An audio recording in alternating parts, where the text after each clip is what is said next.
live on both ends. All right.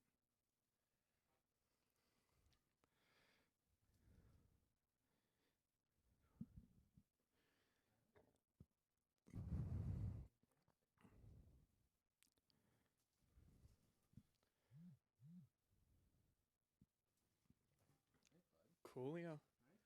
All right. Oh wait, am I playing right away? Oh sure.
All right, everybody. I would like to welcome you all to Groove Roulette. Groove Roulette. This is a music series where we have four musicians From 4 different local bands come together and improvise some amazing music for just a couple of hours. Now this is a randomly formed band, so Due to the laws of physics, a band cannot perform without a name. give it up for Hey Beautiful. Skibbity Paps!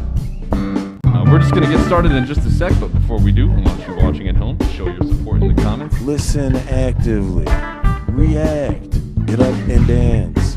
because you're alone with pants on. So listen to the love, but hook 'em up for the preparation. I know y'all better cut it out. Have mercy. It's your Groove Master, Glenn Whitcomb here, and welcome to the last live stream of the year. Pause for applause. Yeah. Normally, I'd give you the regular intro of this is a music series where 4 musicians from 4 different local bands come together and play some amazing music from the hip for a couple hours. But this month, things changed. The Dane County indoor restrictions have made us unable to do our usual type of show. So tonight, our wonderful sound guy, Noah, and I are going to sit back, have some beers, and take a look back at the work we've done this past year and that you've enjoyed. As in our usual intro, we ask that you donate to our PayPal, but this time it is our donor box link to get some extra cash for the musicians, as well as our show for future episodes. I think it's right that we asked for some cash for ourselves this time. Little known secret is we don't really make much money from this doing this, but it's such a quality show that I'll do it till the day I die, I think. Amen, bro. Oh, yeah. So if you guys would like, you can follow the link in the description. It's donorbox.com/groove-roulette. Donorbox spelled DONORBOX.com/GROOVE-ROLETTE. So just a little history about this show. It started back in 2017, and it was a house show called Random Jam Band Generator, and the structure was basically the same. And then come 2020, we thought it'd be a fun way to help local musicians get some extra cash and a bit of extra promo while we were all stuck in quarantine during the coronavirus. We had our first stream back in May with Jacob Vance and Brendan Jensen on guitar, Austin Bond on bass, Joe Rudder on drums, Maggie Cousin playing flute, bass clarinet, and a synth sax, which was pretty awesome, and then a local rapper and comedian, Dion Green, doing vocals. We couldn't get a proper clip from that stream for tonight, but instead we're going to highlight something that came out of it. After that stream, Dion Green and Brandon Jensen decided to join together for their own group called the Zodiac Thrillers, and they made a serious and also sweet vibe with their first single, Get On. Then in November, they released their first studio album, Dark Times, High Vibes, And so first we're going to check out their music video for Get On. And stick around afterwards. We're going to have a little chat with them. Noah? Yes, Glenn? How will we play them that little video there? Let's do that. All right. This is fun. It's a lot, you know. It's It's a new experience for us both, and you know, It is. this is I'm I'm glad we- relishing in it. I'm glad we're here together. I'm glad that I have you at my back, Glenn. All right, here we go.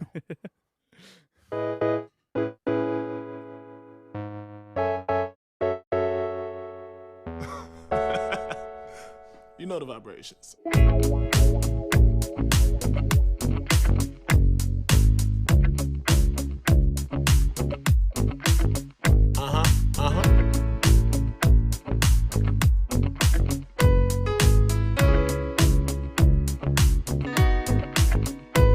Love's a game for the brave, but we ain't from Atlanta. All the ways that we changed both our lives for the better. You know, somewhere in the back of my mind, I think I've known you since the beginning of time. I'm getting corny in my old age. Bold plays in that old chase. Don't wanna end up dead in the rat race. Rather lay up on the beach, somewhere in the reef. I know you get mad when I blow trees on.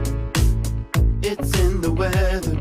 Come on, come on, come on. Jump on, we can do it slowly. Slow as you like, yeah. Won't be long, we'll be together.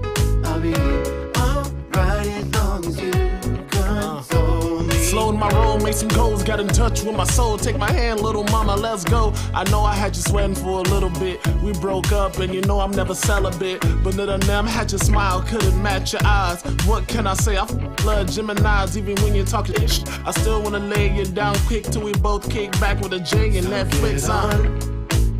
It's in the weather. Jump on, we can do it slowly. We'll go as slow as you like, yeah. Won't be long, we'll be together. I'll be alright as long as you console me. If you a bad Pisces, put your hands up. If you a crazy Aries, baby, stand up. It doesn't matter your sign, cause you also fine. Just hop in my ride so we can take off.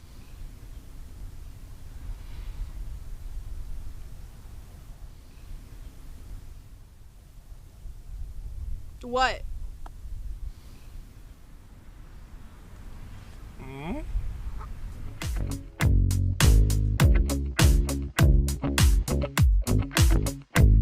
If you a bad Pisces, put your hands up. If you a crazy Aries, baby, stand up. It doesn't matter your sign because you also fine. Just hop in my ride so we can take off. Let's go. It's in the weather. Hop on, baby. Jump on, we can do it slowly. We'll go as slow as you like. Come on. Won't be long, Uh-huh. we'll be together. Back in my arms. Alright as long as you console me. So get on. It's in the weather. Jump on, we can do it slowly.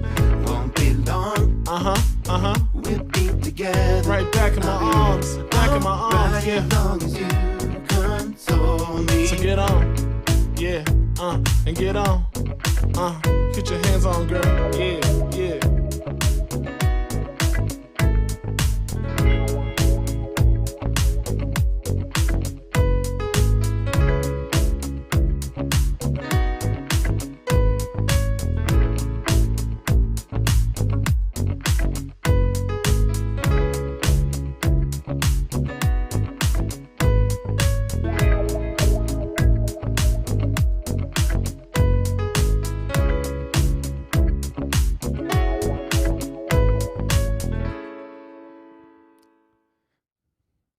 That was quite a fun video. Nice. And Nice. so on Zoom chat here, we got Mr. Brandon Jensen, and we're waiting on Dion. See if he can get in here. But Brandon, how you doing, man? Good. How are you?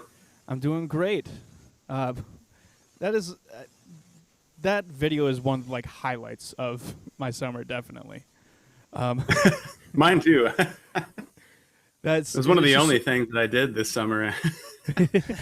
It's so much fun seeing you just like speak to the camera. Just get on. Yeah. Oh, we They, got Dion. Dion's coming in. Oh, is he here? Here comes I think Dion. he's in. We're admitting him. Here we go. Dion, you got your speaker on, your camera on? Your Dion on? There we go. Let's spotlight. You got him. your Dion? There we are. There you are. Dude, sorry, my computer's a slow son of a bitch, but I got here, man. It's all good. Thanks for Hey. getting here, man. Heck How you guys? yes. How you doing? Man, I can't complain. I had a good work day. I won a free Bose speaker that's worth $800 during a raffle at work because of my sales today. So I'm over the moon, man. Oh, I holy literally crap. ran off of a sales call just to celebrate. I was so excited, dude. Well, Cheers awesome. to that. Yeah, cheers. don't know if you guys Hey, got beers or likewise, not. my first Hey. beer in a good minute. Well, you got to Oh, yeah. celebrate. Brandon, you're looking gorgeous. I see your cats. Likewise. Yep, Teddy's over here. You guys all Look, look gorgeous. look, I wore the shirt from the video as my thing falls on my head because we're doing this, and it's also my nicest shirt. So, I it's didn't think of check the boxes. Son of a bitch. We should have texted before to. No, we should. Look, yo, we got to get together this weekend and do that sexy Santa Claus song anyway, man. Like my car's battery died again. Hold on, guys. Let's get to the future. Future time. Hey, can you hear me? Yes, we can hear we're you. all waiting very expectantly. Oh, Yes, that was for you. Christ. that was very suspenseful. But yeah, we got you. Ooh, hold on. All right, I so think yeah. We got a few questions for you and the viewers, if we could illuminate them on it. How did the idea of Zodiac Thrillers come to be? Like the name and just the overall vibe of the music. Brandon, the name came from him, man. So Brandon, if you, we had a couple of names. I had thought of a few names. Let's start at the beginning. So, there was a protest in Madison. What was it, like the first week of June? And Brandon was out there, and I didn't know he was out there. And I just go out there because I'm always at stuff like this because it matters to me. And I ended up writing I think it's the second song on the project called Take It There. Like, I wrote the original version of it that night. It changed a few times, but I had the beat and I just had to get how I felt about everything at the time off. And I knew Brandon make great music. So I sent him the track. And I was just like, what do you think? And like, he responded nicely to it. And as an artist, if people are nice, then you're willing to talk to them because we're all sensitive. And then what was it like within like the next few days, dude? I think, what happened was you sent me the like original version of Get On, and you already had like the bridge together. It already sounded smooth, and it took me probably like 2 weeks to like really like sink into it because I was still in like that protest mode. I was still in that like I'm fighting the power. Like I can't have fun right now. I got to be a serious black man, which is hard for me because I'm a goofball. But I was trying to do that, and as soon as we went to his place that first time and played it, like the lyrics came. I think some of the best songs I write is when I'm not trying to like get overly wordy, and it just came from the first opening line. Love's a game for the brave and it ain't from Atlanta, which is super simple, but it just flowed. And I think Brandon Get On probably took the shortest amount of time to record. Like we kind of started getting a little overly heavy. I mean, I did, but Get On it came out, and then the vibes, I say vibes as a part of my natural language. It came right away, and we were like shooting the video for Get On, and the name I had in mind was something whack as hell. It was like Briley Street Boys, even though niggas aren't even on Briley like that, but I was like, we're from Madison, we should show Madison. And Brennan, like in his nice way, was like, nah, that shit's whack, because he doesn't just say it. He was like, yeah, well, let's think on it, you know what I mean? And it was like the next morning, you're like, hey, it might have been like that night at like 11 p.m. You're like, hey, what about Zodiac Thrillers? And it just immediately, it was us. Like Brandon, yeah. Yeah, well, Dion's he's an astrology wizard, so he had like those references to the zodiac signs. And then that night I was watching like a Netflix documentary on serial killers. And then I woke up in the middle of the night or something, and I was like, well, Zodiac Thrillers. And then it's a duck. It's such a great name. I absolutely love it. It is. So, and by the way, the original start is, of course, fucking Groove Roulette. Without you guys, like the protest happened, sure, and that needed to happen to write that first song. But it was because I did that one, and we jammed, and I had forgot how much I missed seeing people in fucking person because COVID had been happening for like 2 months. But besides that, just the way that it's like synced up, and I'm used to as a rapper, I just get a beat and rap by myself, but it felt so good to like work with someone who got me. Like his grooves just immediately hit. So that was part of the reason I sent him the track. But without you guys, we're not here, honestly. Maybe I would have still sent him the song, but the whole project would have just been Dion Green writing about his like feelings. It wouldn't have been, that's kind of what the project still is, but now it's like a whole thing, you know what I mean? So thank you guys for like, one, having me on the goddamn show and putting us in the right place to, have that kind of kismet moment. Yeah, I definitely want to get both of you back on in some way, shape, or form in the future. But I hear you guys are working on more and more music still. I think one of the songs is came off of one of the tracks that we had for Captain Crotch. The one that you guys did is called Booty Fantasy, right? Yes, sir. A song and topic near and dear to my heart at the very least, and yeah, and not many people have actually heard it. You guys are pulling a bit more of your guys' comedy talents through this song a little bit more, because Dark Times High Vibes definitely does have a serious vibe to it, but you guys are still both comedians, and I love the fact that you guys are Hell yes. Getting risky with going it. forward, there'll be a lot more comedy. I felt like I just had all this pent up energy that I had to like get out on this first project so I could have fun again. So you're gonna get a lot more booty in the future. All right. For sure. Well, here I gotta leave it at that. Thank you guys for calling into the show.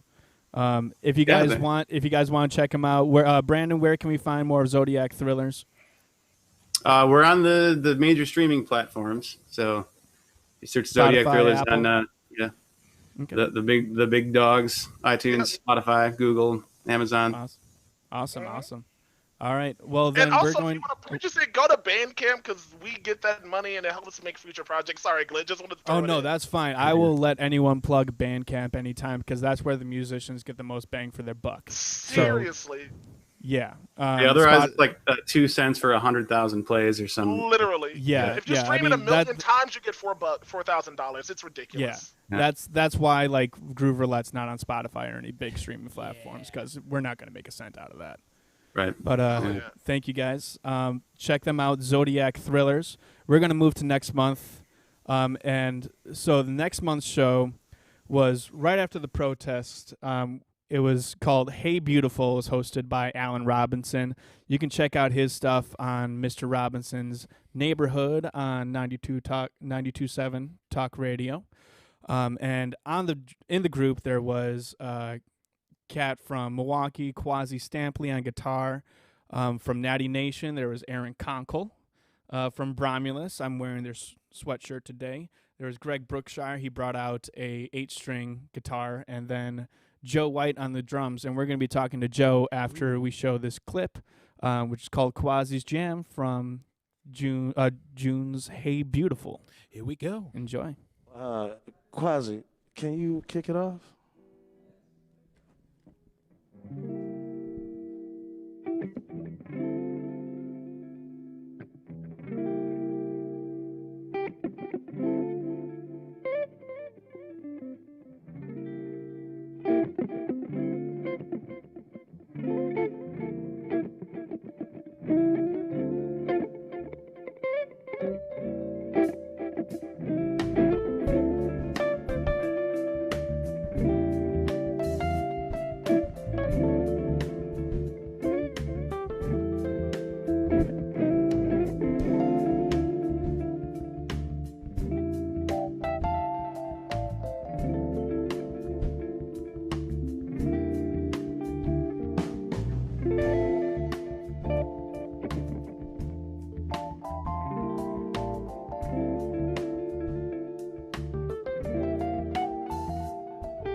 Yeah, man, cut it out. Cheese and rice, these cats. So that's how you start the show. Yes, Aaron Conkle, if you're watching, I want your Moog. I want your Prodigy. That Fun, is- fun sidebar about Natty Nation and Aaron Conkle. Yeah. One of the first gigs I ever played, it was with my brother Elliot and a couple other high school buddies, and we played with Natty Nation in Mount Horeb High School, or not high school, Mount Horeb Middle School gymnasium. I remember that. And I specifically remember seeing Aaron playing with that. I think it was the Prodigy at that time, and he had another, like a Rhodesy, I don't know if it was a Nord, but he had the double keyboard set up and a little mixer and the delay, and I was like, oh my God, I know what I want to do. I with remember all that. my spare time. That was like the Haiti benefit. Yes. Yeah. I was a yes. dancing fool at that. But yes, from June's stream as well as July's stream, we got Joe White and John Mezzalores from Don't Mess with Cupid here on Zoom. Hey guys, how's it going?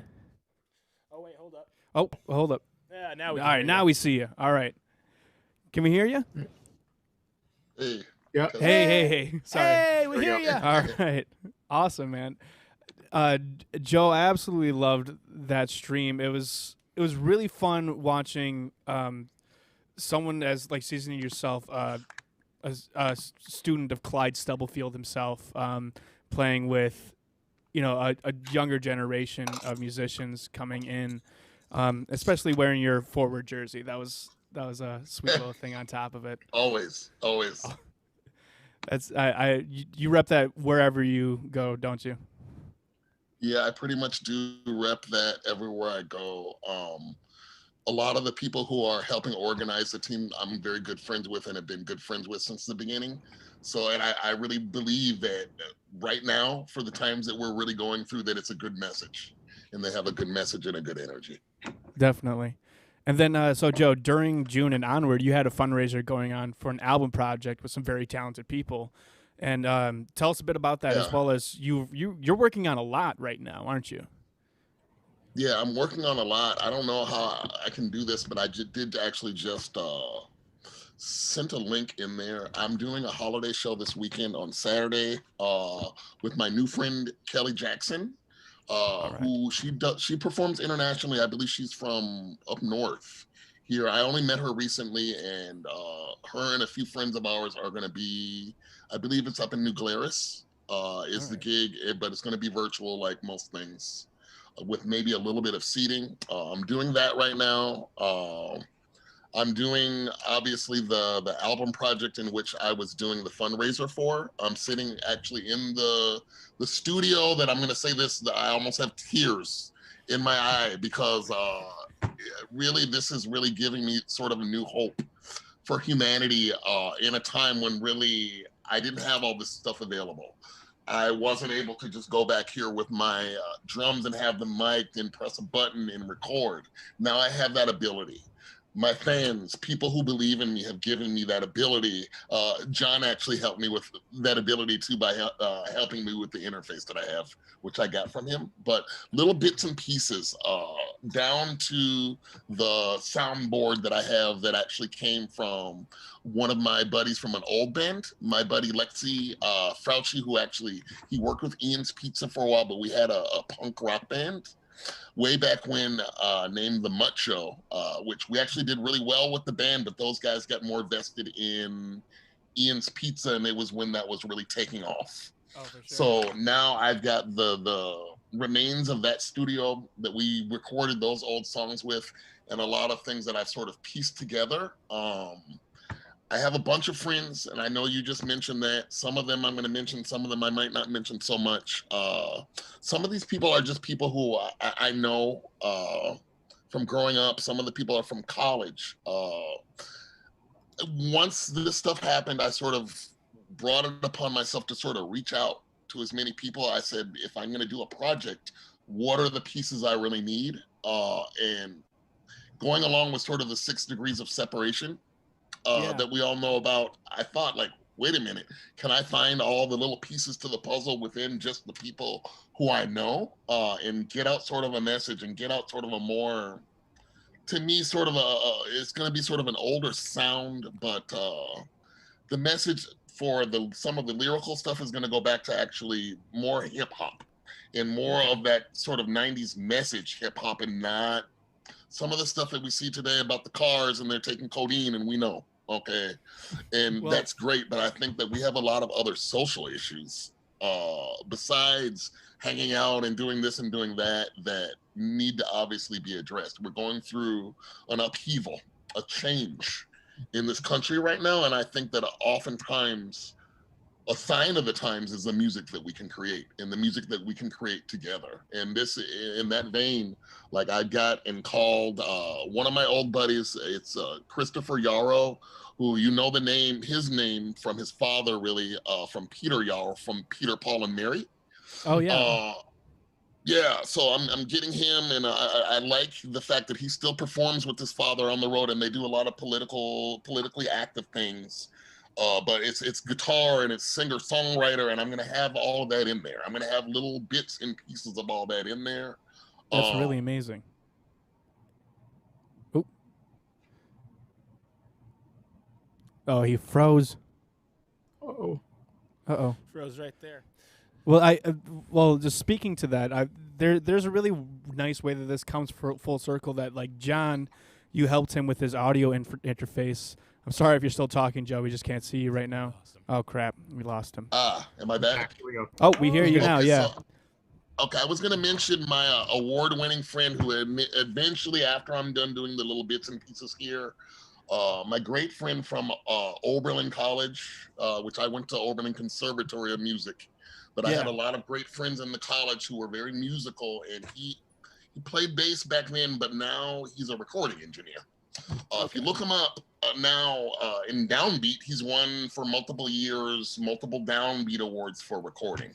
So what I'm trying to do is get the Ben Rubins and get the Christopher Yarrows and get all these people who I know, okay, and perform with some people from Chicago. I'm not going to mention yet because I haven't finalized the deal with the people, people here like John Taylor, obviously from Coda, that I'm obviously going to try to forge some sort of tie with and get him involved and get everybody who I know, like John and the people from Don't Mess with Cupid. I have horn sections and things like that. I have rhythm sections already there. I have my good friend Todd Phipps, who I know a lot of other people know from different groups, and he plays with just about half the bands in Madison, sponsored by Hammond, Oregon. But just the people, especially here, like John and Todd and all the people who I play with already, we're keeping those connections. And then with all the other people who I know and have sort of had relations with or played with in some capacity before, I'm sort of bringing them back into the fold. I absolutely love how you're doing that. It's very, there's a certain, it goes parallel with what Groove Roulette is trying to do, is we're trying to, celebrate the interconnectedness of musicianship that we have here. And trying to make the high quality of content that we're doing, because it always feels like we expect a bigger economy like Hollywood to do something like that, but I think it's more important that it comes locally and it comes grassroots.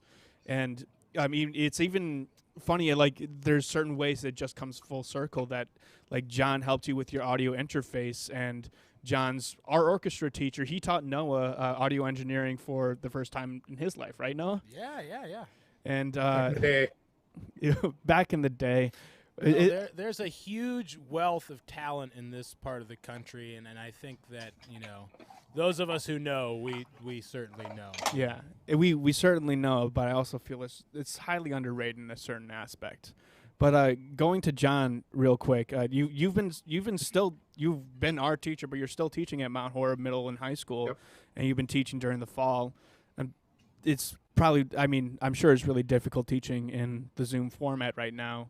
But through these difficulties, is there anything like you can take from it as a teacher that you'd like to use when you go back to teaching in real classrooms at all? Well, it's interesting. I mean, you can ask any teacher. We all felt like first year teachers. I mean, this is my 21st year. I mean, crazy, right? I'm that old. Yeah. And we're all trying to figure out stuff. And you know, for me, I'm pretty darn tech savvy. I mean, you know, I have overkill. Like when I'm teaching orchestra, I have a ribbon bike that makes my violin actually sound decent. You know, I have a really nice camera. You know, I have the tech for it, and so that part is easy for me. And for others, not so much. But I guess it's forcing us to, at least from my perspective, it's kind of forced me to think a little bit more about like what's important, because we have so little time with kids. You know, where we would, like, I think about my guitar class, which we're wrapping up here after the semester. We're usually playing guitar for 5 days a week, like actually playing. Kids are actually engaged in playing.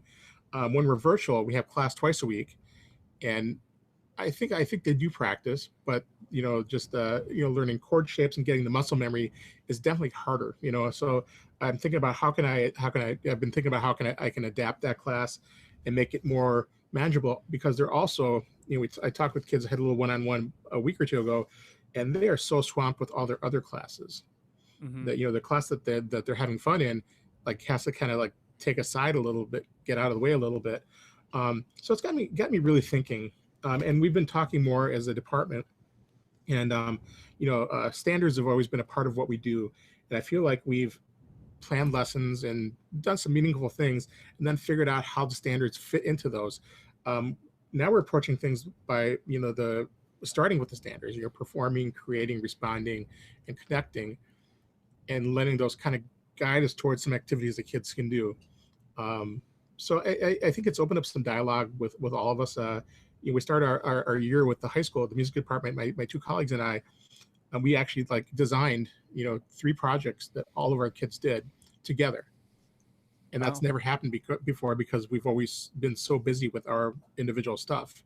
So that kind of collaboration has been really good, but it's hard because, you know, everyone's kind of like, when we're at school, you know, even if we're all at school, we're all in our rooms, and we're just, you know, so focused on what we're doing that there isn't a lot of time to say, hey, how are you doing? What are you doing? You know, so it's hard. I mean, it really is. But I think we're doing okay.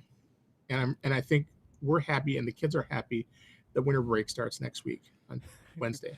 I think everyone needs just a little break.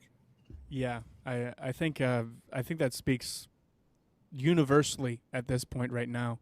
But I do have one more question for the both of you, which is, you know, when I booked you guys on our shows, and I had mentioned it to the other people who were going to be playing with you, the excitement was palpable in their voices when they heard that news, because you guys are both legends in your own right in the local Madison scene, if not Wisconsin scene. And you guys, for trying to put it as nicely as, like, you guys are part of the old guard of I knew you were about to call us old. Experienced guard, seasoned. You guys are very seasoned and experienced musicians in the local scene here, and I'm sure through your careers, you guys being at the status you are now, you've played with, you know, the newer blood around town, and I was wondering if you guys have any perspective on those experiences when you guys are so revered, but also meet such young and talented players. We'll go with Joe first. Oh, you can go ahead, John. Okay, sorry. I'll come at it from like a jazz perspective. You know, I can think back to, I don't know, maybe 10 years ago, there weren't a ton of horn players. You know, 10 maybe a little more years ago. And, you know, there were just a few horn players. And I feel like there was an explosion in the last 10 years of some really great horn players and really great stuff that happened. And even the last couple of years, you see a lot of great younger musicians doing some really great stuff. I think of, what's that bass player? Is it Sam Olson maybe? I've seen some of his stuff on Facebook. He maybe went to Lawrence or something. And he sounds great, you know, and he's doing it. And there's just so much good stuff, and you know, and younger guys, and I say younger, but you know, they're not way younger, but you know, Paul Dietrich, and there's a lot of great stuff happening. I mean, at least the jazz scene has definitely changed. I think back to, you know, 15 years. I've been playing jazz in town for like 20 years, back in the days of the concourse and stuff, but I think it's definitely evolving. There's just more. There's more horn players. It's not just a select group of like maybe 10 players that are doing everything. I think there are a lot more people involved in the scene. And then I just can't believe like how, how, not even talking jazz, like how many other people are out there that sometimes you've never even heard of. I met a guitar player whose son is one of my students in my guitar class, and Paul Schluter, I don't know if anyone knows him. And there's another one of my students has a dad who plays guitar, and suddenly like there's this whole community of musicians out there that I mean, I suppose I knew they existed, but I didn't really know they were so close. So I don't know. I just, every once in a while, I just realized how big our scene is. Sometimes it's, when you're at the Mama Awards and you see everyone there. This is I think we're in a good time. I think there's some great things happening. It's too bad that, the brakes have been put on things for now, but hopefully this is a chance to kind of regroup and retool. And like, I'm trying to do my best to find some time to practice and just be a better bass player. So when we get out of this, I'm ready to go. Oh, yeah. Joe, do you have anything to say? Yeah, so as a lot of people already know, and I'm going to just sort of touch ever so gently on what John just said, sort of, because a lot of people also know me, and one of the things that I've done in the last couple years is to book some of these people who John just mentioned as sort of like a booking agent for younger, especially in sort of sometimes experimental Madison jazz. I was doing that at Madison's on King Street. Oh, yeah. At the lower bar there. And that lasted for a good long time. We garnered very good support, not only from the jazz community here, but from, I'm going to say this, the university also. So from the top level down, I felt the support really.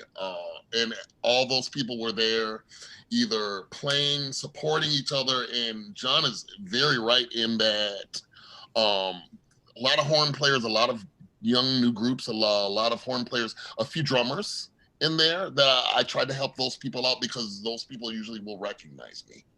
Okay, and the people who will recognize me a lot of times, or if for some reason I recognize them or see something in some of their playing, those are the people who I sort of try to give opportunity to. And this is something and I'm gonna really touch on this, because we need to touch on this. People need to hear this part.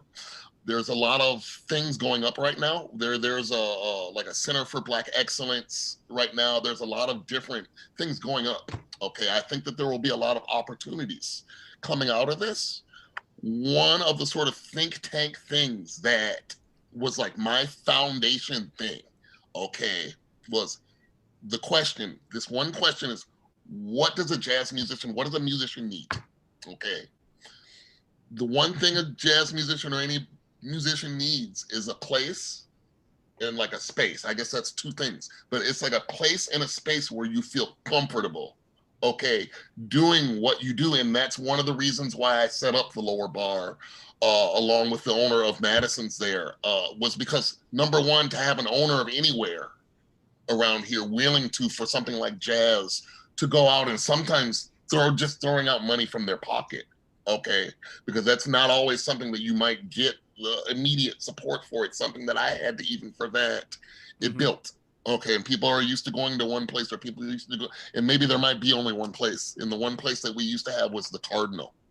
Here, the Cardinal was kind of the, and I'm going to say this, the new breed group with Nick Moran and those guys who started decades ago doing that group. It's like the longest surviving jazz jam session in the city. Okay, and I'm going to give credit where credit is due. I have not been over really to the new session that they had over at the North Street Cabaret, but that's something that I would support, because what it does is it brings that place and that space that people need. Okay, and if we don't do that, and it, just like you were saying, you can't always depend on other people to do that. Okay, some of these things are things that we need to come together and sort of brainstorm on, or sort of wedge ourselves or fit ourselves into, or position ourselves in. And I'm glad to see things like Groove Roulette, and that's exactly what you guys and all of us are sort of trying to do, is to sort of, in especially a time like this, give, even if it's a virtual place and a virtual space, some sort of more, I guess, substance to what we're doing. You know, I know a lot of people who are very depressed right now, and some people are taking it like John is taking it, and like I seem to be taking it, but some people are doing the opposite, and that it's hard to see that with some of the greater musicians that I know, and I've had conversations with them, with people who haven't picked up their horn or haven't picked up their drums or haven't picked up their bass in months. Okay, Definitely. so I really think moving forward that providing what you're providing and thinking about that on our level as musicians too is something that we really need to do, and something that we really need to keep on doing and continuing. Okay, because I'm seeing things open up, but we need to sort of keep along that vein as far as our existence as musicians in Madison, because you know what, otherwise musicians can move somewhere else where they have a place and they have a space. What is the thing that keeps people here? That is the question that we really need to ask. And I'm going to say this, something like Groove Roulette is something that keeps people here. It's something that can root people in, and something like the lower bar at Madison's that I was trying to establish, something like Cafe Coda. Those are the types of things that we need, because we need musicians, frankly, to stay here so we can build on something. We don't need everyone not having a place in space and trying to find it, so therefore they move on. Okay, and that happens more often than not a lot of times. And I think clearly in the last like 10 years, you know, the scene has changed. I mean, there's a lot more opportunity for the, I would say, less experienced, younger, newer players to find, you know, I can think back to years ago, it was like Concourse, the Magnus, but there was really nowhere for, I don't want to use the word amateur because I don't like that word, but for, you know, the established players were playing all the gigs. Yeah. And I got lucky when I moved into town. Jeff Eccles was my teacher, and he left town, and like I picked up his work, and it was like, and bless his soul, he was one of the great influences in my life, and it was a really sad loss when we lost him last year. Sure. So yeah, certainly rest in peace to that guy. He's one of my first better memories of a better Madison musician. The guys like him, Clyde Stubblefield, and all the sort of old guard like that who we all know and respect. Dr. Haven, definitely. Yeah, I remember playing here. You know, I live in Fitchburg now. There was a cigar bar. I don't think it's there anymore. I think it's like Mod Pizza now. And I know that guy. I remember that guy, the owner of the place. But with Clyde and Bob Corbett and oh man, Major Hamberlin. Yeah, we should talk about this. But we got to keep on moving because we got to show the next song from next month's show, which John was in, which actually became kind of our theme song for Groove Roulette from July's Skibbity Pabst. We're gonna debut what is called The Mez. Yeah, thanks again, Joe White. Thank you guys so much. And John Mess for joining us tonight. Yeah. Love you guys. Good to see you. All right, here we go. We're gonna go cue up The Mez. All right. We'll see you on the other side, folks. Miles, yell Marco. Oh, was that? I think John shouted Polo. I don't know if you could hear. He was pretty far away from the mic. I don't know if you could hear it, but I think he shouted it. So we're going to give it to him. All right. That's close. Want to get crazy? Yeah, let's do it. Get crazy.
Ooh, boy.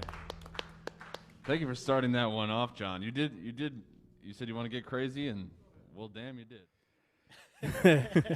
Heck yeah. I love how Jake comments on that. I really love that. I love that episode because everything just, all four players, even though it was improvised, every like part of that song just came together at the same time. You guys were in sync in the strangest way. I think a good, like, if the people are playing together tightly when it's really quiet like that, that's when you know you have some really fucking awesome musicians. And that jam, I feel like, was a perfect example of quiet, tight, and tasteful. Like, it started out with like a crazy bass line. Yeah, working, day and night. Good stuff. All right, and so over on Zoom chat we have the drummer from Skibbity Paps ! Mr. Chris DiBernardo from Bad Philosopher. Oh, and he is in a fractal right now. Oh my! And now we are just colorful bars. Chris, why don't you just tell them how everyone's doing? Hi, hey, Chris. Hey, that was pretty crazy. What quite the intro. Yeah, we had to get crazy for you, especially, man, because you are one crazy drummer. How you doing, man? Thanks so much. I'm doing pretty well. How about you guys? We're doing pretty good. I'm just chilling out here. Me and Noah are having a fun time experimenting with this Zoom chat type of thing. Yeah, He's got it. I love it. All right, well, we just got a few questions for you, especially since the stream of July. I've been doing a couple gigs here and there with Skibbity Paps host Jake Snell and his buddy Alex.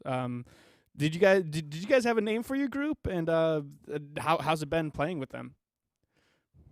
It's been very, very fun, and first and foremost, we definitely kept it like very, very safe on the gigs. We only did one performance together, and it was an outdoor event. Very cool, with kind of multiple performance sites around a barn, and people would like walk around. So it was very fun. We haven't come up with a name yet that we want to use going forward, but I believe we were billed as Three-Piece Suit for that for that particular gig. That was chosen by the host of the event, but it worked pretty well. That's awesome. And so like John, you are also a music teacher, right? Correct. Yeah, although I just teach individual lessons.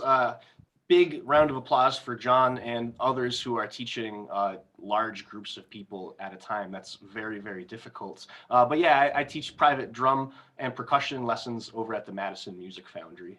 Yeah. Is there anything you want to say to your students who might be watching? Yeah, kind of echoing on some of the stuff that John was commenting on earlier. Now is kind of a time to kind of dig in and work on your craft, but also diversify maybe some of the skills that you have. Like I've had to figure out a lot of technology things for doing digital lessons, figuring out how to just play music, like using a loop pedal because you can't get together with people. So I've been kind of going through my own personal growth and just trying new things. And a lot of that honestly comes from some of my students. I watch them in their own musical creation, and they're playing multiple instruments and working on multiple things. The other point, which I think... Go ahead. Oh, sorry. The other point, which Joe was kind of saying, is even though it's a little discouraging now without performances, going forward and into the future, I think that the arts and music is going to be very, very important. So even though it's like difficult sometimes to continue working when you can't really play for people and have that energetic exchange, just know that it's going to be important in the future, and this is just a temporary situation. For sure. And then, so one of the things I wanted to touch on is over the last year, we've had a lot of different drummers on, but we've had two drummers from Natty Nation, you've played with Natty Nation, and Paulie Willis, and you guys both have setups to your drum kit which have so many extra fun doodads and knickknacks, for lack of a better term. That's and the technical term. it is a technical term. Okay, I'm glad I know that now. Doodads and knickknacks, and just a wide array of percussion tools that you don't normally see in standard drum kits. As a percussionist, do you want to tell us anything about that? Is there a favorite of your little tool of hoodly doos that you like the most? Yeah, totally. And shout out Paulie too. I checked out his performance, the stream that he participated in, and it was really, really awesome, as all of these shows have been. Appreciate one of my favorites that I picked up, I'll grab it real quick, is it used to be just a normal gong. And this custom metal worker out of New Jersey, Rich Cahill, did some welding, put a spring on the back.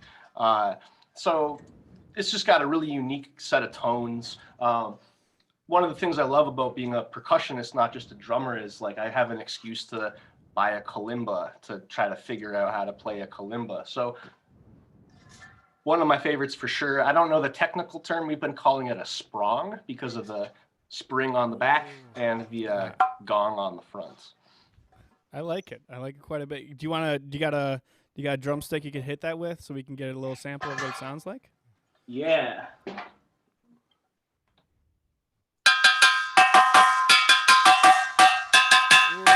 That is very fun. Oh, that is super fun. Nummy. I like that a lot. All right. Well, that's mostly what I gotta say for you. Is there anything that you want to plug yourself? Anything that Bad Philosopher is up to, or any other gigs you got coming up? Any virtual stuff? Yeah, no virtual gigs for the time being, but very excited. Bad Philosopher, we've been working on our debut album for quite some time. We recorded it last summer, and one of the benefits of this break, this quarantine, it actually gave us all the time to actually listen to what we recorded, and Jason, the keyboard player, did a lot of editing, and now it's in the mixing process. So we're pretty close to having something we're happy with. So that'll be coming probably sometime in the spring, I would imagine. Awesome. Well, I'm excited to see that to listen to that album. If you guys don't know, check Bad Philosopher out on Facebook. Is there anywhere else we can find you guys? We're on Instagram at Bad Philosopher Music. Awesome. All right, Chris, thank you for coming on. You have a great night. Thanks for having me. You guys have a great night too. Thanks. Bye, Chris. All right. And so next up, I wanted to touch on where we've been doing these live streams, which is over at Boss Meadery. We've been so thankful to be able to do this show during this really tough year, and the fact that Colleen Boss has been so giving and letting us do this has been so great. And so we have Colleen also here on Zoom with us. Colleen, how you doing? Oh, 1 second. I'm doing all right. You're doing all right? That's good. Yeah, I'm hanging in there. Yeah, I mean, this wouldn't have happened without you. I mean, for anybody who's listening and doesn't know that, I mean, get with it. But yeah, this wouldn't have happened all summer long with these crazy circumstances. You know, making it happen in a safe and responsible way. You know. Yeah, and I just like hanging out with you guys. It's a good excuse. It's a great excuse. Well, we love hanging out with you. I don't think if I ever come into the Boss Meadery and you're working there, I make sure to just sit around and talk with you because you're just so much fun to talk to as well.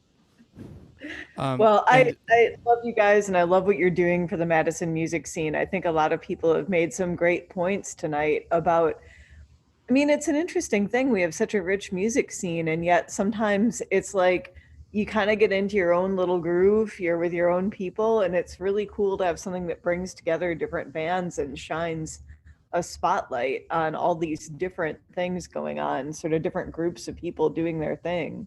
We really appreciate it. And if you want to help fund our show at all, you can always come to our donor box, donorbox.com/groove-roulette. Just a quick little plug there. But Colleen, I've touted this in other streams, but it's worth saying that Boss Meadery had won 2020's Mama Award for the best small venue in Madison. Blam, blam, blam. And again, we're thankful to have venues like yours in Madison. But from what you've told me, you've had to close down for the winter. Is that right? Still? That's right. I mean, we were really fortunate that we were able to have a patio space that was also a good live music space during late summer and fall. And we had some really wonderful shows there. And I felt great about how distanced everybody was, how respectful everybody was, how joyous all the audience members were to see live music, how happy the musicians were. It was a wonderful thing to be able to do while the weather was still good. But yeah, now that things are quieter, we've shut down the patio and we're kind of constrained right now to just doing bottle sales at the Mead Hall. Yes. But that's been going well, and Jason and I are here 4 days a week, and we're happy to sell you bottles of mead. Heck yeah. Well, I mean, one of my favorite things to do when we did Groove Roulette over at the Meadery is while we were setting up, Noah and I would split a bottle of mead and enjoy it ourselves during the time. And so in case people don't feel safe leaving their homes at all, where can we get more mead? We want more mead, and the mead is needed. Where can we get it, Colleen? Let me help you out with that. I have a couple of suggestions for you. We are doing online sales, and within a 7-mile radius of downtown Madison, I will personally put your bottles of mead that you order on my website into my car and deliver them to your doorstep. So you can order bottles. That is amazing. That is an amazing businesswoman right there, Colleen Boss. So you can order bottles online, and you can also, if you want to see Jason and me and our smiling faces, we have wonderful distanced, careful sales that we do here at the Mead Hall. And then if you want to go next level, we have created some mead tasting experiences. You can learn about the history of mead, and then I will walk you through a mead tasting. You get a little YouTube video to learn about what's going on. Or if you want to do a mead and chocolate pairing, we have that experience as well. So check out our website. If you listen to mead or stop by it. That's exactly what I was going to ask. So check out the website. What's the website's name? Bossmeadery.com. Bossmeadery.com. Colleen, thank you so much. You are one of the most beautiful faces of Madison, and everything that you do really reflects on how amazing you are. So thank you guys. Thank you so much. Thank you. Thank you. Have a great night. Yep, you too. All right. And so I did want to talk about a little bit before we get to our next clip about the hosts that we had from this past year.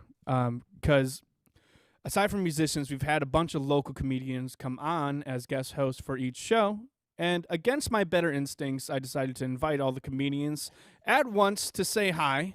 Let's see, who do we got on that are... We got Bennett. Everybody activate your videos. Turn your videos Yes, on. videos on. Do we have Jackson here yet? Let's see here. We got Frank. Frank's coming on. All right. Oh, I see Kayla and Casey down there as well. Well, Frank wasn't a host, but he can join in with us. All right, Frank, you're also on. I guess you're a host now. All right. We got Casey and Kayla. Casey, Kayla. Let's see. Casey, Kayla. Casey, Kayla. There we go. I see audio. All right. We are having technical difficulties and also very comedic difficulties. Hey, what's up, Bennett? You are in Piano Land? Hey, we're here. We're waiting for the host to let us in on our video thing. Hi, Bennett. Yeah, we're in. Hey, what up, guys? What up, Casey? All right, Noah's and trying to Kayla? figure this out. I'm going to see if I can text everyone else. Where's your video? I don't see your video. Yeah, I'm do here in you Groove guys Heaven. have your video up? What up? Oh, here we go. See ya. There we go. Oh, what's up? Hey. Oh, what's up, you guys? Oh, are you guys hiding? Are you guys going to do a puppet show?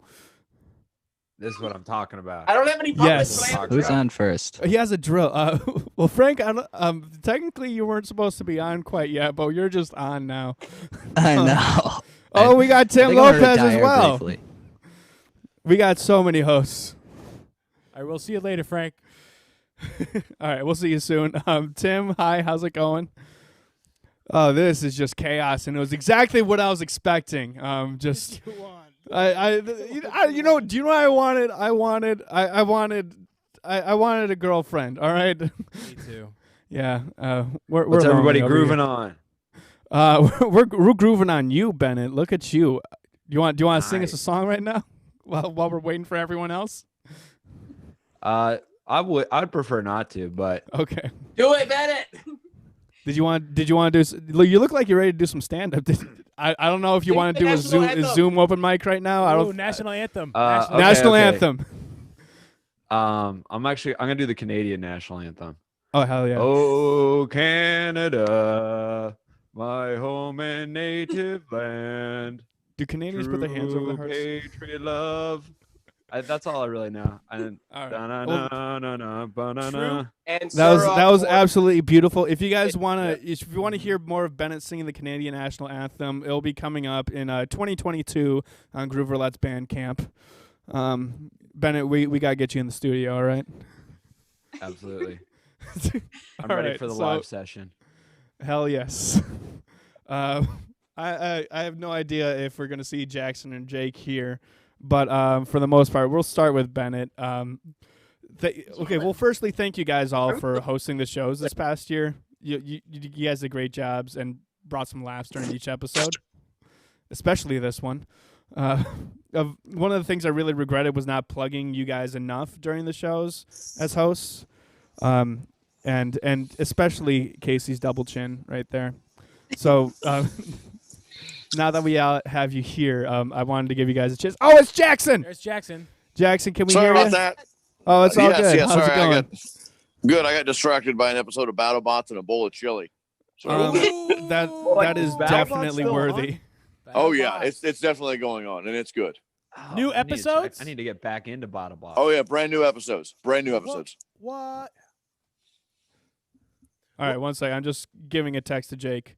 Text Jake. Everyone text Jake. Everyone text Jake. Everyone watching the stream Jake right is now. Not in America. He's still not in America? Okay. Yeah. He said he was flying in tonight, but if he's not able to, that's fine.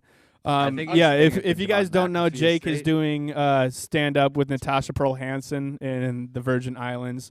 We didn't know whether or not he'd be back in tonight, but I guess we were going to plug the fact that he is the organizer of Madison Comedy Week. And this weekend, December 23rd, there's going to be a Madison Comedy Week holiday special. So check out Madison Comedy Week on Facebook, and you guys will be able to check out how to view that special. But let's get on to you guys, because you guys are here. So firstly, Bennett, because you have such a perfect background, we'll start with you. I sincerely miss just going out to open mics with all you guys and then chilling out, drinking afterwards. Is there a favorite mic that you had and are excited to see again when things get back to normal? Oh, so hard to choose. I'll say I do miss the Jenna's mixed music. Well, it's mostly a music mic, and they really didn't appreciate me doing comedy there. But that's what I loved about that mic, and I miss it dearly. Hell yes. Best backdrop of a stage. I think they should substitute yours, definitely, with the piano in the background in the sky. Did you Groove make Heaven? that yourself? No, I just Googled, I think Music Heaven. I don't think that's exactly what that picture is. That's a beautiful. Yeah, it has a watermark. I thought it was a good one because the watermark was directly behind me. So Wow. I can hardly see it. What does it say? Does it Not say music? important. We're I Heaven? not plugging. I We're actually not created plugging it. other people's watermarks. All right, fine. All right. Let's go to Jackson real quick. Jackson, You're a great comic and who's been doing stand-up here for a while, but you're also quite a prominent radio show host, and you've got a morning show podcast on today's Q106. Where can we listen to it, and tell us a little bit about the show and your dog? Tell us about your dog. He decided he's just gonna walk up and this is Herkimer. He's gonna give me kisses while we talk about the podcast. So it's a podcast we do like when we kick off our show right away in the morning at 5:30 a.m. And we call it Social Morning because we do it also live on Facebook with some folks we call the live feeders, and the people that just watch our Facebook live feed. And they've kind of become good, actually, friends of ours, and just big members of our audience. And then we just we record the podcast live. From there, just kind of talk about whatever's going on and like some issues that we don't really get into on the show because our show's a bit more family friendly on the radio. So I can get a bit more animated, and we can talk a bit more freely, a bit more opinion based on sometimes on the podcast too. But nothing too much, just lighthearted, and you can get it wherever you get podcasts, just all over the podcast world. People that own podcasts, they have it. Just ask them; they all got it. Yeah. I listened to you on Spotify earlier today. It's a fun time. Yeah, it's fun. I heard the frequency. It's fun. Listen, you heard it? Yeah, we played that for my. I couldn't hear. So now. In the studio, I have really nice headphones. So at one point, I turned my headphones all the way up, and I'm in a very expensive studio. Hi, okay, yep, he's exciting. But I could then eventually hear it. But other than that, I couldn't. I played it for my teenager when I got home, and she could hear the sounds. So science, man. I could hear it. Science. So I guess I'm a teenager still, right? Does that mean? Yeah, young at heart. That's what it is. I can ignore all my responsibilities. I hope so. Okay. I would. Perfect. Yeah. All there's right, no reason not to. I will not then. Yeah. Oh God. Ignore that boot. Take it off. I will sprint. Yes. I will go sprint. I will sprint into the snow. Make some snowing. Get on a trampoline. Yes, I want a trampoline. That's what I want for Christmas. Everyone, a trampoline. All right, and then we're gonna move to Casey and Kayla real quick here, because you guys been maintaining my sanity, ironically, through you guys' nihilistic art over this past year, and I'm pretty sure both Jackson, me, and Bennett, we all have art of yours from Doomsday LLC. I don't know if Jackson, you looking for something? I have art. Yeah, and we're getting a tour. We absolutely love it. And each piece cracks me up. You guys, like, how often do you pull out new art? Like, it seems like multiple days sometimes. Yeah. Like in October, I set a goal for myself to do the Inktober thing, and then I haven't slowed down a lot since then. So it was really slow for like the whole summer, and then in October I started doing. I try to do one a day. Okay, yeah. It's, I mean, like the hot dogs one that Jackson just put up. I remember literally your caption to it was like, "Not all of them can be winners" or something like that. But like, oh no, that was the caption. Hold on, that was the caption that I had for this ghost that I have on my shirt. Yeah, it's just, I mean, but the thing is like every single one just still manages to pierce through this like weird membrane of my hilarity. I don't know. You? I don't know how best to describe it, but thank you guys so much for coming on to the calling into the show. Thank you guys so much for hosting the show over the past year. Thank you for having me host. Yeah, I mean, I literally threw you guys into it with as much information as I could, which was still not a lot, and you guys managed to make it incredibly entertaining through you guys' banter. So thank you all so much. You guys deserve every good thing you have coming to you. So we deserve nothing. I got something coming to me? Is that what I'm understanding? You also deserve all the bad things coming. Yes. We're gonna send Bennett a new background. That's the one I can accept. You deserve it all. You deserve it all. All right. I love you guys. I love you guys. We're gonna move on to Jackson's live stream, the Bare Chest Necessities. And we got a little ditty from them coming up. What was this song called? It was called Ukulele Gateway. Ah, Ukulele Gateway. All right. I bet that's going to make a lot more sense real soon. But let's go ahead and get another groove going. Who would like to start this one? You're shaking your head no. I think that means yes. You want to start this one? I think that's like stepping forward, correct?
yeah, another good groove right there.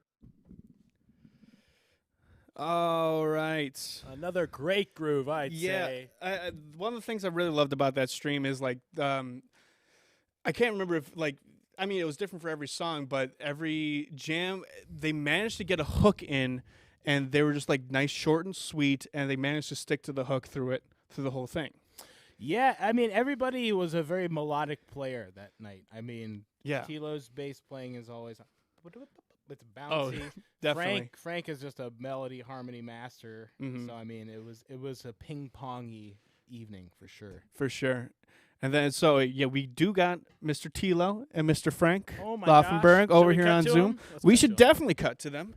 Oh my! because- What happened? Oh my God! What the heck? Oh my God! They're muted. They're muted?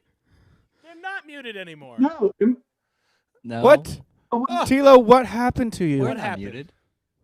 No, we muted you on our end. That was our bad.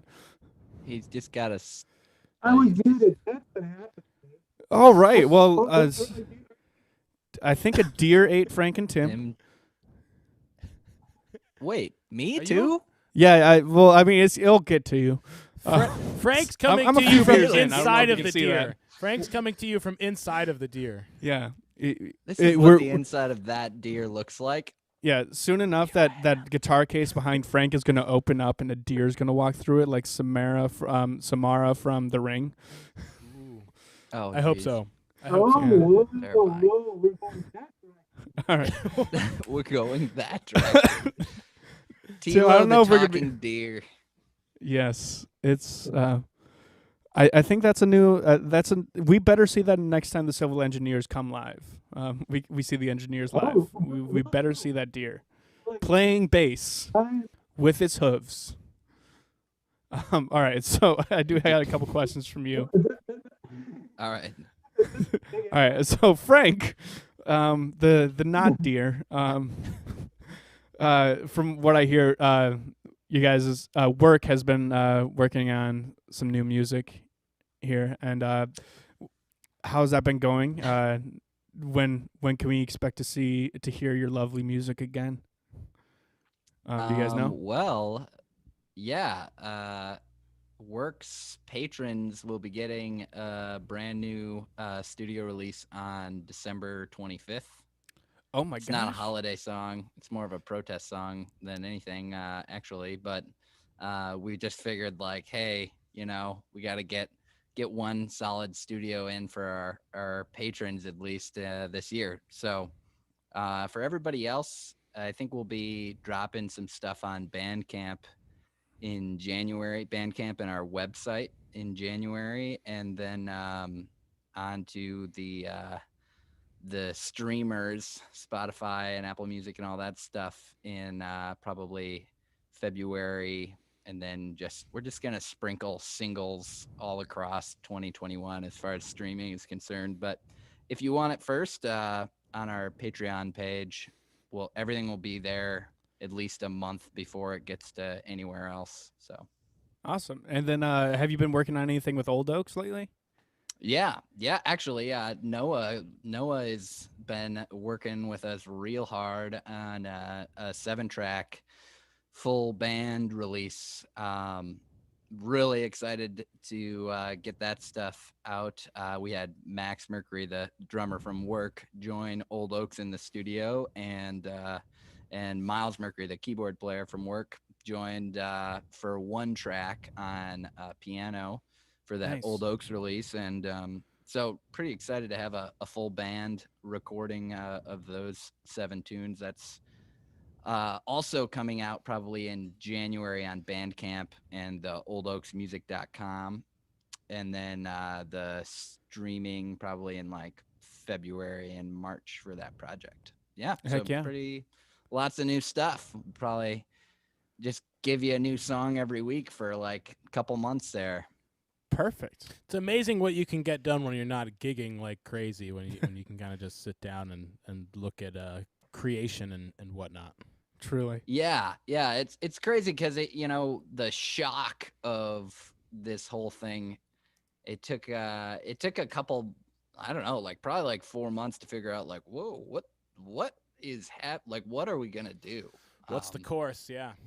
Yeah, just like it was really a bummer because I do a lot of the booking for work too. So we just like had like 8 like kind of regional festival things lined up. We were gonna play a festival in Minnesota for the first time ever, and then just like watching I think it was like 40-ish shows over the course of 4 months, just like fall out of play. Just disappear. And then we just stopped booking, but we were like kind of figuring out like, well, we've got some new songs, we should probably like get those cranked into gear. And so yeah, it's more of it's a transition. You're right, and like, all right, find some time to write. And I was listening to John earlier, John Messalores say, I'm going to come out of this being like an even better bass player. And so I think, that is the right attitude to have, and just being like, all right, I got some time, so I got to invest in my craft and really practice. Definitely. Yeah.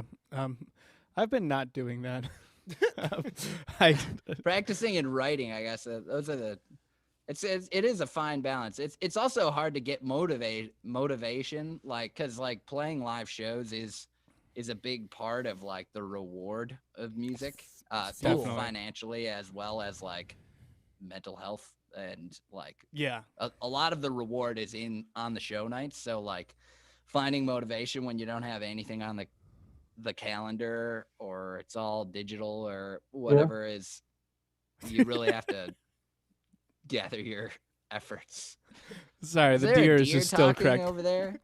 Yeah, well, here we got a couple questions for the deer over here. Let's address the deer in the room. Let's address this deer in the room. So, deer, my deer, since the coronavirus has happened, I'm sure there's been a lot of less cars driving around. How's that experience been over the past? 9 months? Yeah. How's it been the past? I'll tell you, I'm still here.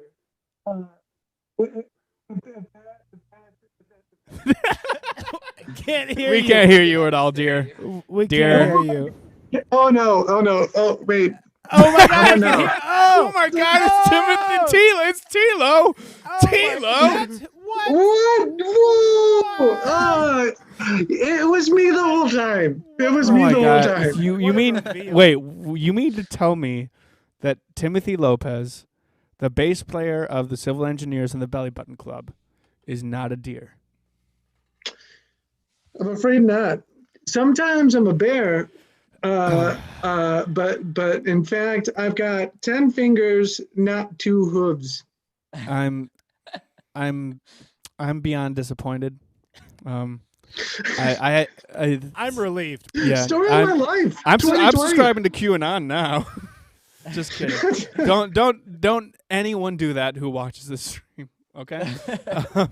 But we do have a question for Tim here. From what I hear, your beginning forays into like playing music was like, jam sessions like Groove Roulette. And I always wanted to ask was, is there any difference between the structure of a regular jam and Groove Roulette as a show?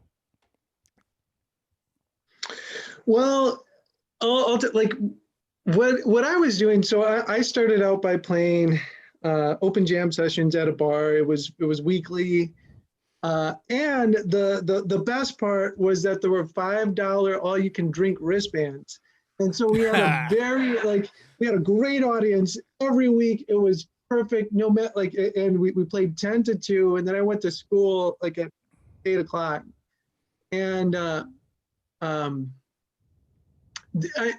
that was there was always like.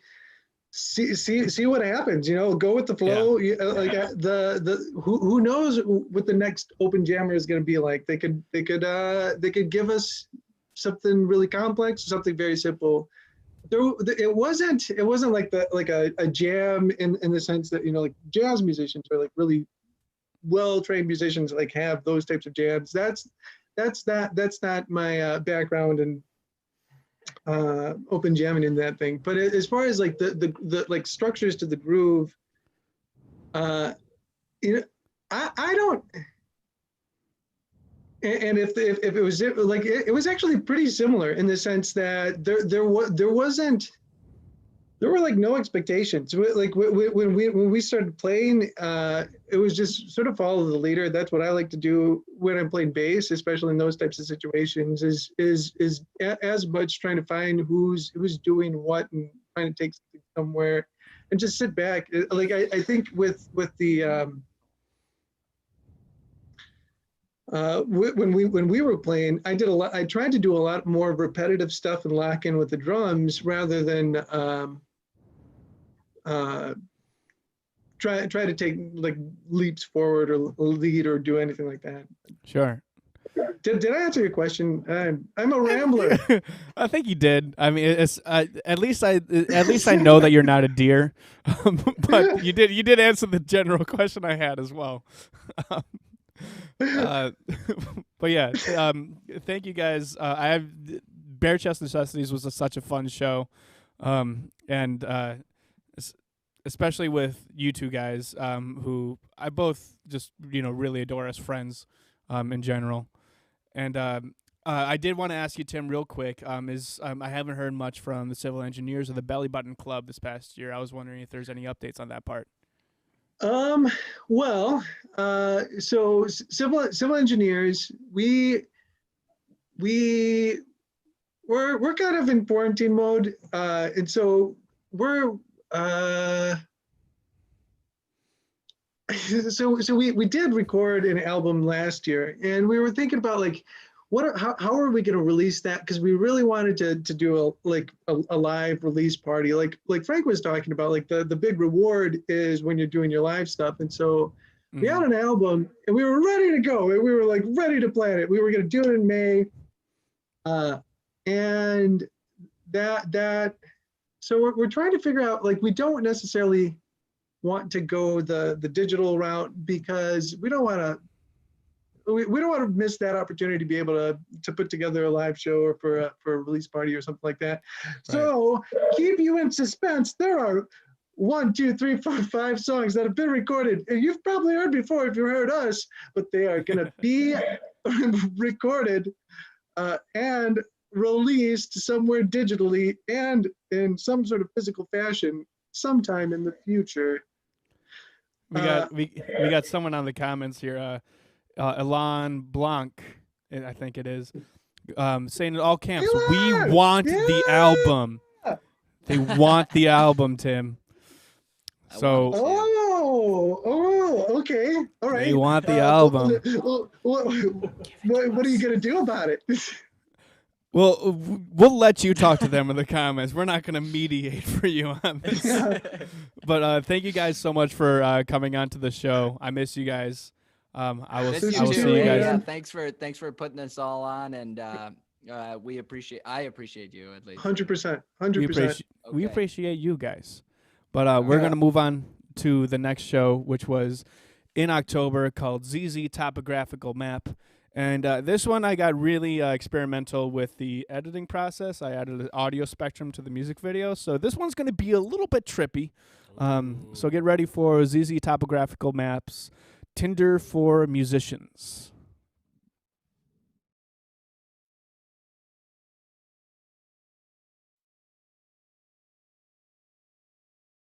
The keytar was too powerful. Shut everything down.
That was super cool.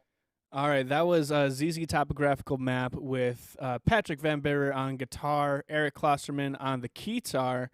Who else was on? Who else did we have on? We had Grant Blashka from Here in Auto for the Arts on bass.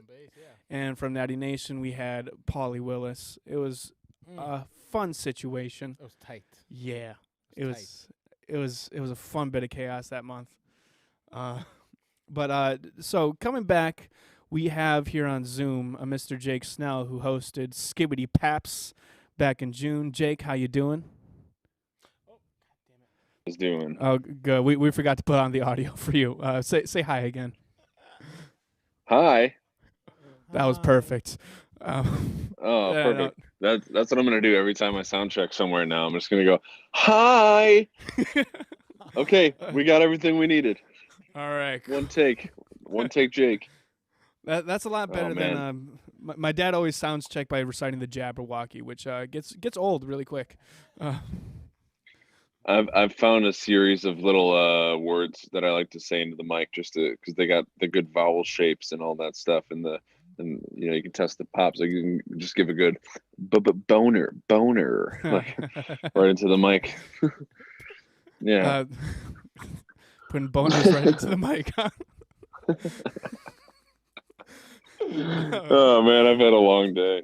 Yeah, you have. You just flew in from the Virgin Islands, didn't you? Doing a little show with Natasha Brilliance. Yeah, I was gonna make a joke about not being a virgin anymore, but now that you mentioned her name, I can't. No, I'm just kidding. I'm sorry. Yeah, I had a good time. We went there for a week.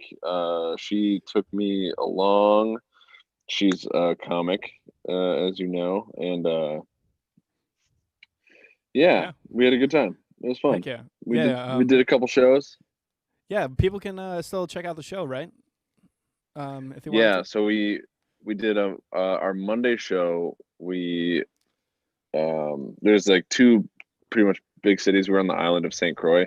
There's like two cities. There's Christiansted and Frederiksted, and we did it in Christiansted, which is like kind of the more like jumping little downtown. They still have COVID restrictions and all that stuff too, so it's like a light audience. But you know, Natasha goes down there every year, so she has like a whole little family down there already. So it was like a really, you know, receptive, cool audience for the Monday show. And then we put that on an app called ViewStub. And so I think if you go to, tickets are on nphcomedy.com. But yeah, ViewStub partnered with us to be able to put a little stream on their platform, which is a pretty cool little thing that they do. Awesome. Now, but then last night though, rowdy crowd got a couple people thrown out. Great way to end the trip. That's I mean that's something that everyone loves seeing at a comedy show, but doesn't exactly look forward to. If you know what I mean. Oh yeah, well, yeah. It's like one of those things. Steve Hofstetter makes bank on that. Yeah, that's one of my least favorite realities, but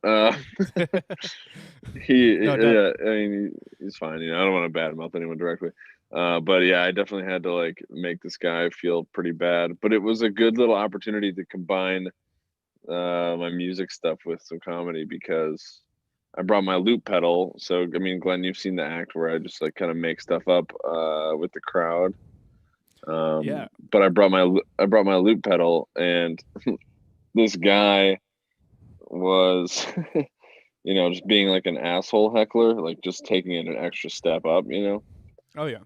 And so I just started making a song like looping like "shut the fuck up" or "I'll kill you." Like.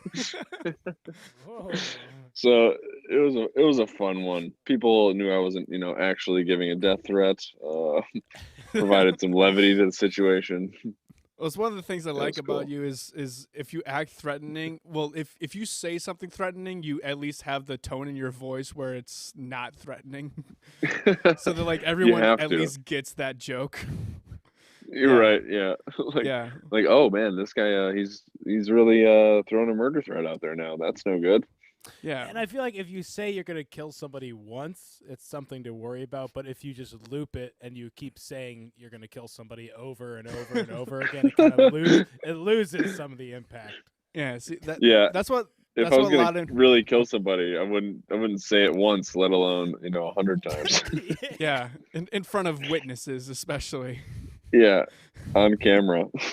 Yeah, a lot of investigators could learn that from like diss tracks on between rappers.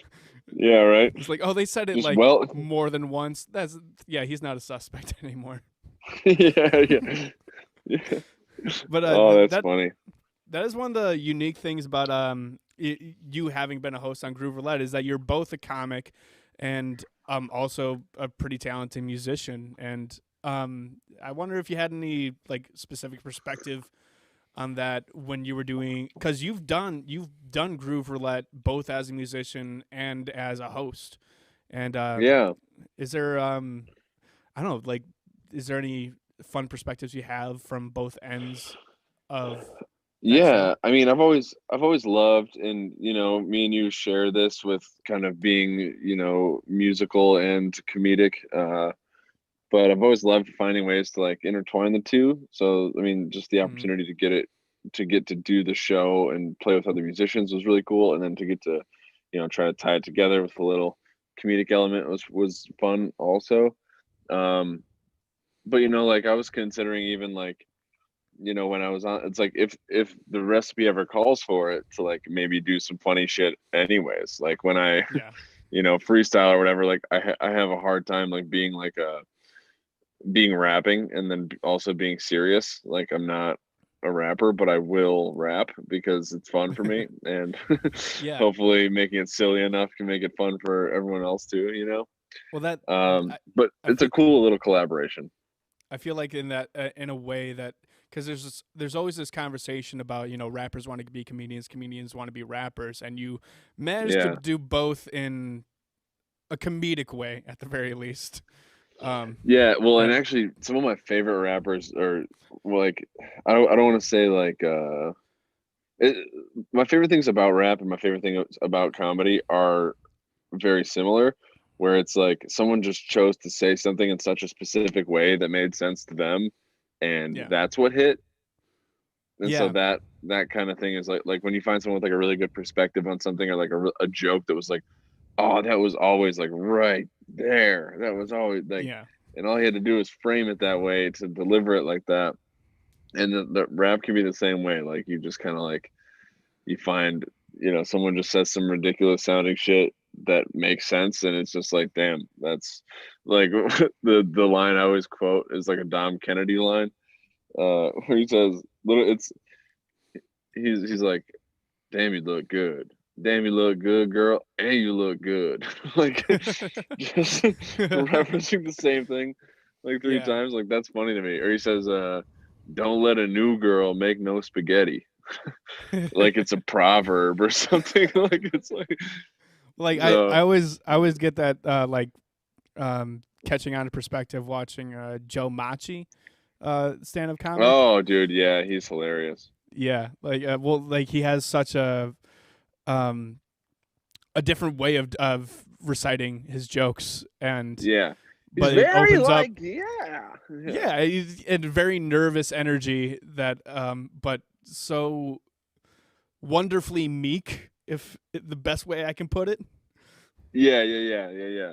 Just unassuming, unintimidating, like once he starts really leaning into those jokes with that demeanor, people are like, oh my God, this motherfucker is hilarious. He knew better all the whole time.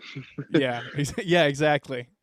But one of the things I wanted to talk to you about was Jake is he's one of my favorite people because he also runs Madison Comedy Week every year here in Madison, and it was a bummer to see that it had to get canceled this last summer, but thankfully this upcoming December 23rd, right? Madison Comedy Week. This Wednesday. Yeah, they're doing a comedy holiday special. What can you tell us about that? What do we expect? What can we expect? so I had released a fundraiser, and I made a little funny little video of like some B reel from some of our shows that Jesse Chifo shot, and then I made like a song to go over it, just like a little beat with like just a little flow about like we didn't get to have our event and all that shit, and Yeah, I we're just remember kind that. of we still honored some contracts in the process, so we actually ended up taking a hit, and we're such a small festival that that's a kind of significant hit.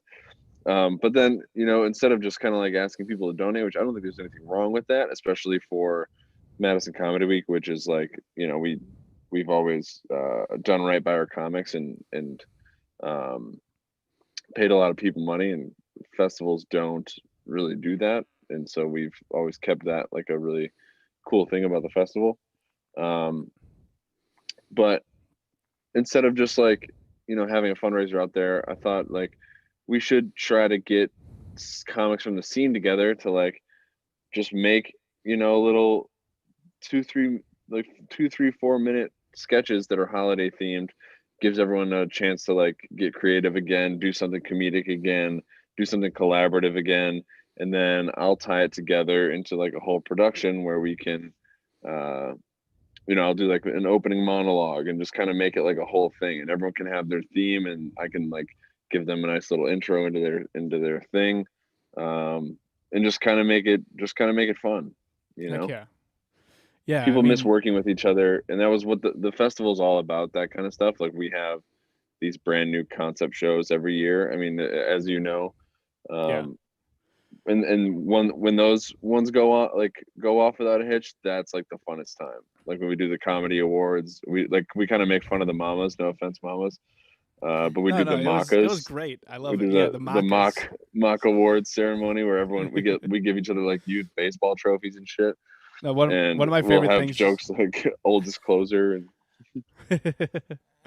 Oh yeah, I remember 2019's or like most overdone joke, or like most tired joke was Mike John Jack's Mike scream. yeah. It was he won the award for least tolerable bit.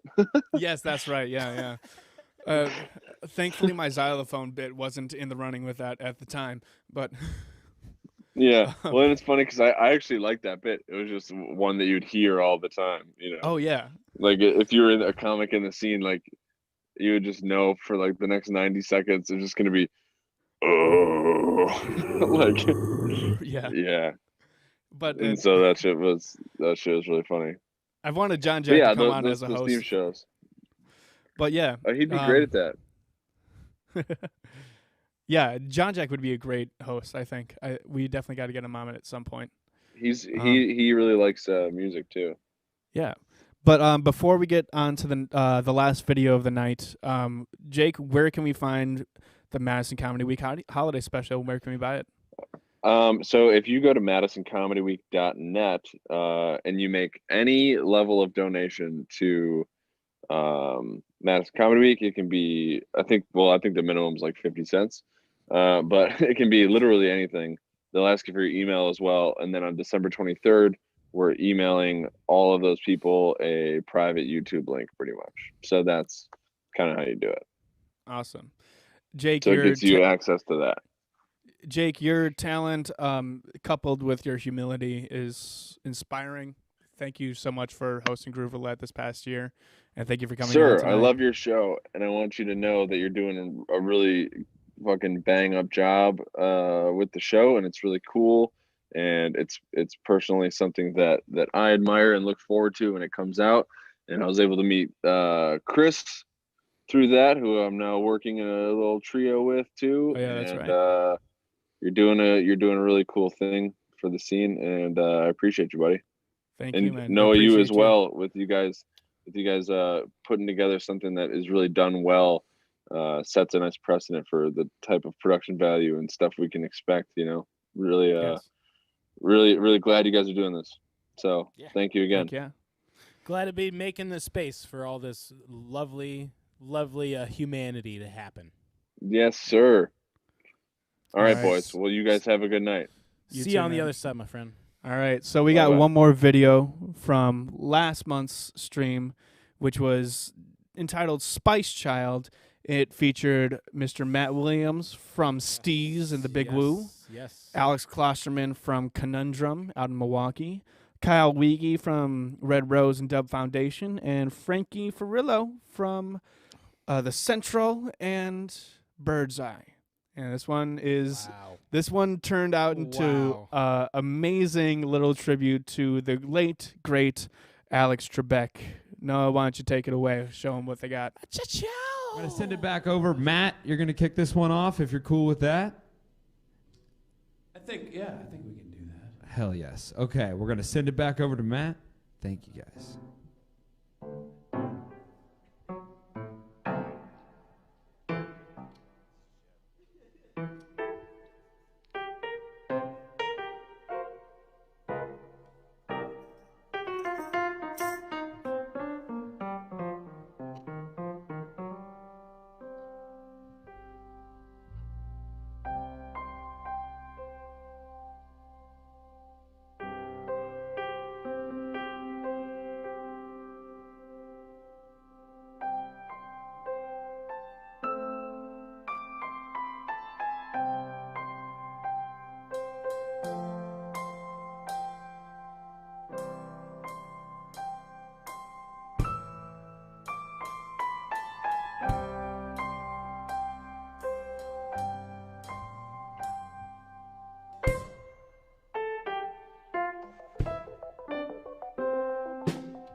Trebek, we love you. Oh yeah, R.I.P. baby. legend. I will take Spice Child for 2,000, Alex. Answer. Another daily double. Hell yes, that was. Double. Yeah, true daily double. What a nice tribute to the late Alex Trebek. That was beautiful, guys. That was really fun.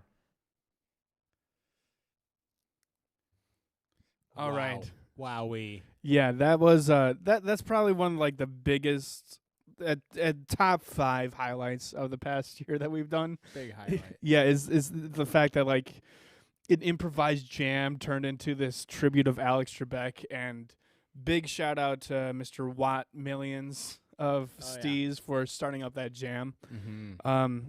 And that was a beautiful night. Like it was the what was it? The Monday, the Tuesday, Monday It was a Monday. after the election, and yeah, like that's right. Yeah, we had booked that, and we had thought, like this is either going to be a very depressing jam or a very fun jam. Yeah, I mean, it was going to be fun one way or another, but like we had the chance it was going to be very depressing, but things happened. It's funny. I knew that even if Trump won, I was gonna be okay with it, because the night that Trump got elected in 2012. Mm-hmm. No, right? No, 2016. Of course. 2016. Yeah. That's like the world ended. In Oh, Romney 2012. won? yeah. No, in 2016, the Earthlings were at band practice, and it was like we were practicing at like the start of the night. I was like, and at the end of the night, I was like, oh shit. So actually, we had this cathartic moment where we're like, oh dang, this is crazy, but we have music to get us through it, and we got through it, and I knew. So having that experience and doing a musical thing, the night after, I knew. I honestly had a similar night to that, because I was living in Milwaukee at the time, but I decided for election night to come to Madison and hang out with the kids from work. Oh, nice. Yeah, and so I sat in on their rehearsal. They were rehearsing during the night, and I was basically watching them and keeping an eye on the polls. we all went to Echo Tap afterwards. And watch the results, and I was on a denial bliss. I was like, "Oh, South Park's gonna be so great now." Yeah, comedy's gonna be fantastic. Comedy's gonna be great, and I was right and wrong. Yeah. In many ways, but yeah, it was. Music got us through it. Yeah, music gets me through a lot of things. Especially 2020. It's been an honor to be able to do this type of thing with you, Noah. Yeah, man. I mean, give it if you're watching still, give it up for Noah Gilfillan. He's been such a savior for this show, especially with us doing it in this format. We would not have been able to do without you. Well, like hearing all these beautiful musicians talk and play and everything tonight, I mean, it's just it's a reflecting moment for me as to why I do it. Hearing Joe talk about making spaces and places for this kind of stuff to happen, and I mean, I just feel so blessed in the circumstance that I'm in to help out with this kind of a thing. That, I mean, the pleasure is all mine. Well, I mean, on top of that, another group that you're affiliated with. So tonight we were supposed to do another stream featuring members of both Work and the Spare Change Trio. We have planned to do that. It didn't happen because indoor restrictions. But it was and a didgeridoo. It's like a bass player who's a didgeridoo. That would have been so dope to end 2020 with. Oh my God! But the perfect thing to not have.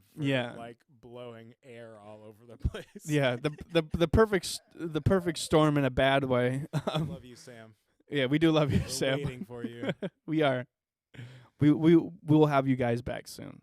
But we did have this show set up where we'd have sponsors, and one of the sponsors was someone you were also affiliated with, which is Brain Plate Records. Yes. And do you think you could talk about them for a little second? What they've been up to? I mean, it's basically me and my brother and Neil are kind of like the core group right now, and it's just a vehicle for Earthling stuff. at the moment right now. Mhm. I've done I did a bunch of music videos over the summer, kind of under the Brain Plate umbrella, but Yeah, Noah. under Noah. Yep. N-O-A. The A's weird though. The What A's kind of weird, A the is O's that? weird. I looked it up. It's the O with the line diagonally through it, and an A with Oh. one little circle above it. Yeah, the accent aigu and the And it's A. actually pronounced "nu" if you do it right. It's pronounced new. Yeah. So All right. I might have to change that. I'm looking into it. Or we should call you New Noah. New Noah, yeah, right. But right now, Brain Plate is mainly the Earthlings, and we're focusing on our next full-length album called Peace and Anarchy, and that's going to be out in January 2021. So. And you guys did have a single from that album come out recently. What's the name of that song? Sticky Heart. Sticky Yeah, Heart we is. had a lot of fun. We've been taking advantage of the pandemic and not doing shows and making videos. I mean, that's pretty much what we've just been spending our time on because, we're like 5 people and we play loud, we jump around, and it's about the live experience. So One of my favorite memories of the Earthlings is you guys playing at the cabaret and Elliot climbing on the on yeah. the yeah.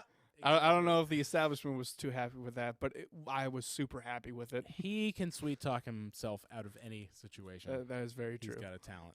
But another one of our sponsors was Geminade, which is created by a friend of ours, Katie Hess, who actually made the new logo that you can see.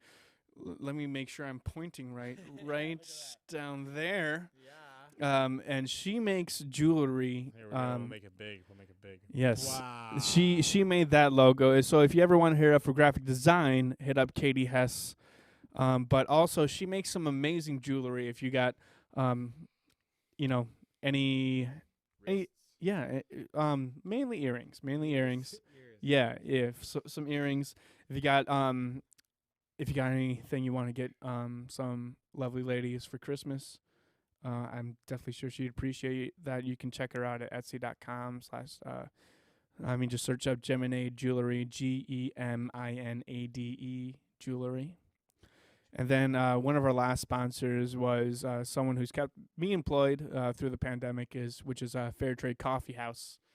And like any other service industry business, they're having a rough time during the winter of this really horrible year. And so if you got it in your hearts, hit them up on Grubhub or Eat Street.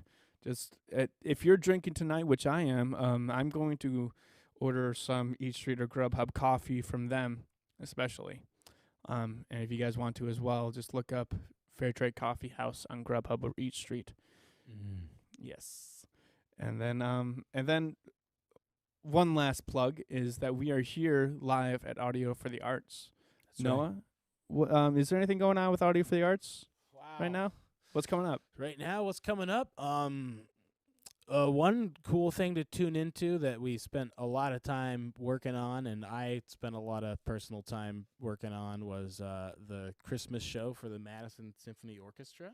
Oh my! So if you go on their website, it's for free on there. You gotta register online and enter your email address and stuff like that. But it is free, and it's a fun little Christmas program we did. They had some piano organ duets, some organ solos, some piano vocal duets, in the overture hall, just having the opportunity to hear music in there while it's just musicians and empty.